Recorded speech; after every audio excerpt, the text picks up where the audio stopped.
नाय वासुदेवाय हरहे परमात्मने प्रणताकलेशनाशाय गोविंदाय नमस्तुते।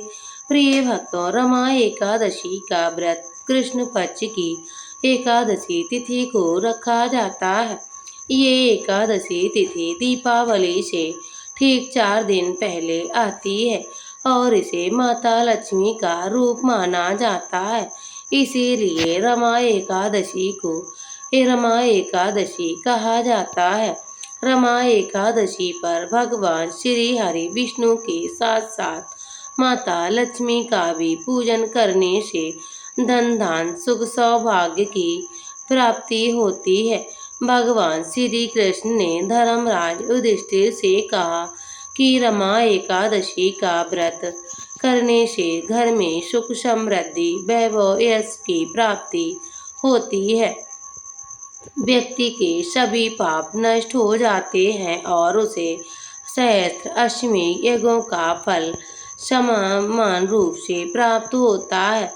ये व्रत धन वैभव और समृद्धि प्रदान करने वाला है। रमा एकादशी का व्रत दशमी तिथि से आरंभ हो जाएगा और द्वादशी तिथि तक चलता है। दशमी तिथि के दिन आप किसी प्रकार से तैयारी करें। दशमी तिथि शाम के सूर्यास्त से पहले भोजन करें। सूर्यास्त के बाद अन्न ग्रहण न करें। उसके बाद रात में भगवान श्री हरि विष्णु का ध्यान करें। संकल्प लें, एकादशी व्रत रखने का संकल्प लें। उसके बाद आपको एकादशी के दिन प्रातःकाल स्नान करें। ब्रह्म मुहूर्त में उठकर स्नान करें। स्वच्छ और पीले वस्त्र धारण करें। फिर घर के मंदिर में दीप प्रज्वलित करें। भगवान श्री हरि विष्णु का स्मरण करें और श्रद्धा पूर्वक व्रत करने का संकल्प लें। और उसके बाद आपको पूजा के स्थान की साफ सफाई करके एक चौकी पर लाल या पीले रंग का वस्त्र बिछाएं। इस पर भगवान श्री हरि विष्णु या उनके वामन और माता लक्ष्मी का मूर्ति स्थापित करें। उनके बाद आपको भगवान श्री हरि विष्णु और माता लक्ष्मी को गंगा जल से अभिषेक करें। फिर चंदन का तिलक लगाएं और पीले फूल या गेंदे के फूल की माला अर्पित करें।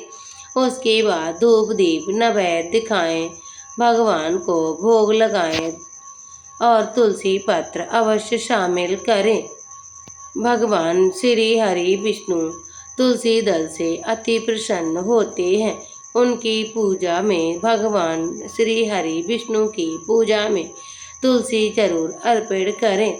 उसके बाद आप घर में घी का दीपक जलाकर भगवान श्री हरि विष्णु के मंत्र का जाप करें।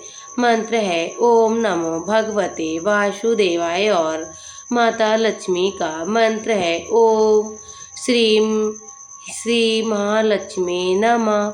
इसीलिए इस दिन विष्णु सहस्त्र नाम और श्रीमद् भागवत गीता के 11वें और 12वें अध्याय का पाठ करना अत्यंत शुभ माना जाता है।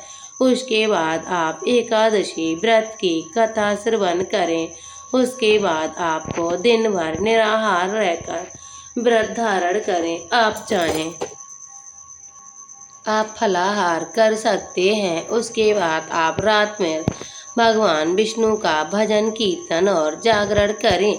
फिर आपको दूसरे दिन यानी कि द्वादशी तिथि के दिन भगवान की विधिवत पूजन करें। जैसे आपने एकादशी के दिन भगवान विष्णु और माता लक्ष्मी का पूजन किया है, उसी प्रकार आपको भगवान विष्णु और माता लक्ष्मी की पूजन करनी चाहिए। एकादशी की शुरुआत हो जाएगी 16 अक्टूबर को सुबह 10:35 से और एकादशी तिथि का समापन होगा 17 अक्टूबर को सुबह 11:12 पर।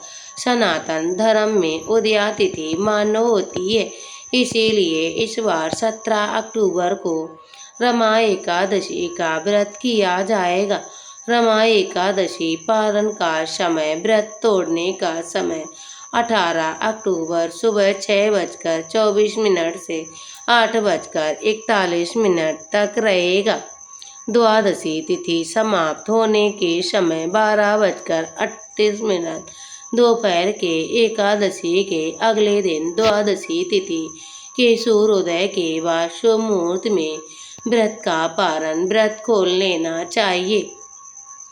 द्वादशी तिथि समाप्त होने से पहले पहले एकादशी पारण कर लेना चाहिए। ब्राह्मण भोजन कराएं, दान पारण करें।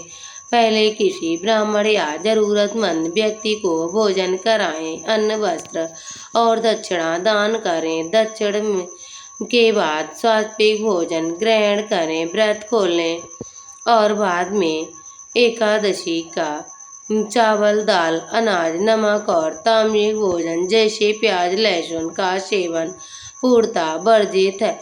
आप इसे बिल्कुल त्याग दें। आप फल, दूध, शक्कर, कंद या सिंघाड़े के आटे से बनी सात्विक चीजें भगवान को चढ़ा सकते हैं और उनका भी आप सेवन कर सकते हैं। तो प्रिय भक्तों, इस बार रमा एकादशी का व्रत 17 अक्टूबर को रखा जाएगा। हमें उम्मीद है आपको जानकारी जरूर अच्छी लगेगी। वीडियो को लाइक करें, वीडियो को ज़्यादा से ज़्यादा शेयर करें। कमेंट बॉक्स में जय भगवान श्री हरि विष्णु का जयकारा जरूर लिखिएगा।